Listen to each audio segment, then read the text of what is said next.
ऐसे कई योद्धा थे जो महाभारत की युद्ध या कहीं कुरुक्षेत्र के युद्ध में भाग लेने से वंचित रह गए। यह भी कह सकते हैं कि श्री कृष्ण की नीति के चलते ही ऐसा हुआ।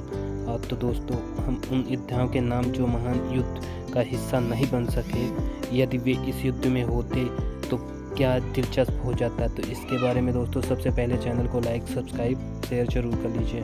तो दोस्तों, इसमें पहला नाम आता है जरासंध का। जरासंध यदि महाभारत की युद्ध में होता तो युद्ध का रूप कुछ और ही होता, लेकिन श्री कृष्ण को मालूम था कि महाभारत का युद्ध होना है। इससे पहले ही उन्होंने कई महान योद्धाओं में से एक जरासंध को भी मारने की युक्त सोच ली थी। उन्होंने भीम के हाथों पहले ही अपने सबसे शक्तिशाली शत्रु को निपटा दिया था।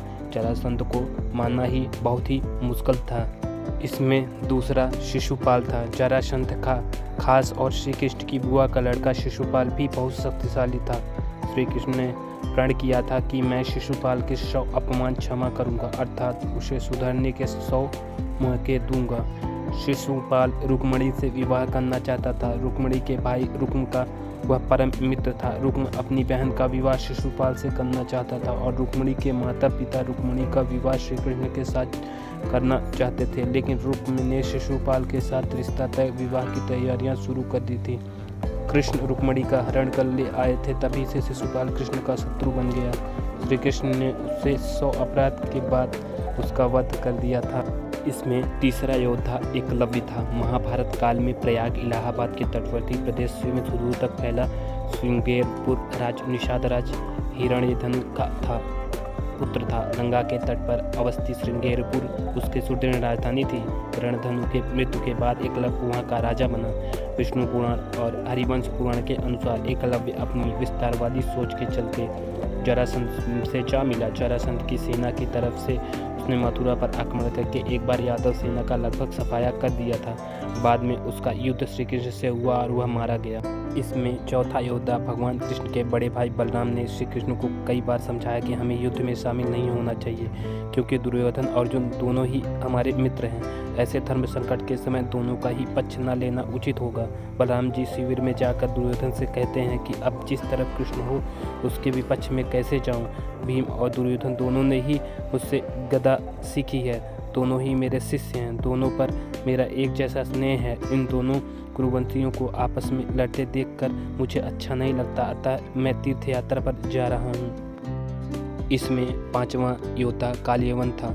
पुराणों के अनुसार जरासंध ने 18 बार मथुरा पर चढ़ाई की, 17 बार वह असफल रहा। अंतिम चढ़ाई में उसने एक विदेशी शक्तिशाली शासक कालयवन को भी मथुरा पर आक्रमण करने के लिए प्रेरित किया। कालयवन की सेना ने मथुरा को घेर लिया।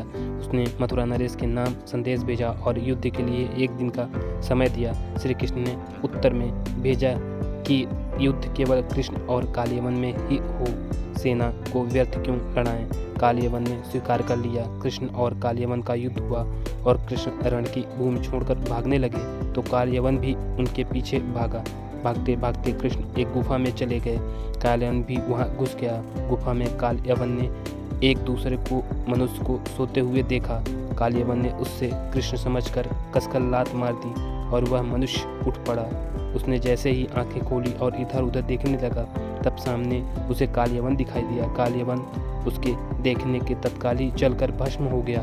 कालयवन को जो पुरुष गुफा में सोए मिले वे इक्ष्वाकु वंश के महाराजा मांधाता के पुत्र राजा मुचुकुंद थे, जो तपस्वी और प्रतापी थे। अगर हम 6वें योद्धा के बारे में बात करें तो बर्बरीक दुनिया का सबसे धनुर्धर थे। बर्बरीक के लिए 3 बाण ही काफी थे, जिसके बल पर वे कौरव और पांडु की पूरी सेना को समाप्त कर सकते थे। युद्ध के दौरान भीम ने पौत्र बर्बरीक दोनों खेमों में मध्य बिंदु एक पीपल के वृक्ष के नीचे खड़े हो गए और यह घोषणा कर डाली कि मैं उस पक्ष की तरफ से लड़ूंगा जो हार रहा होगा। बर्बरीक की इस घोषणा से कृष्ण चिंतित हो गए। तब भगवान श्री कृष्ण ब्राह्मण का वेश बनाकर सुबह बर्बरीक के शिविर के द्वार पर पहुंच गए और दान मांगने लगे। बर्बरीक ने कहा, मांगो ब्राह्मण, क्या चाहिए। ब्राह्मण कृष्ण ने कहा कि तुम दे ना सकोगे, लेकिन बर्बरीक कृष्ण के जाल में फंस गया और कृष्ण ने उससे उसका शीश मांग लिया। बर्बरीक द्वारा अपने पितामह पांडवों की विजय हेतु स्वेच्छा के साथ शीश दान कर दिया गया। बर्बरीक के इस बलिदान को देखकर दान के पश्चात श्री कृष्ण ने बर्बरीक को कलयुग में स्वयं के नाम से पूजित होने का वर दिया। आज बर्बरीक को खाटू श्याम के नाम से पूजा जाता है। जहाँ श्री कृष्ण ने उसका शीश रखा था उस स्थान का नाम खाटू है। इसके अलावा पौड्रिक, नरकासुर जैसे कई और योद्धा थे जिन्हें उनमें भाग नहीं लिया था, अन्यथा युद्ध का चित्र कुछ और ही होता। दोस्तों, अगर जानकारी आपको अच्छी लगी हो तो चैनल को लाइक, सब्सक्राइब, शेयर जरूर करें। धन्यवाद। जय हिंद, जय भारत।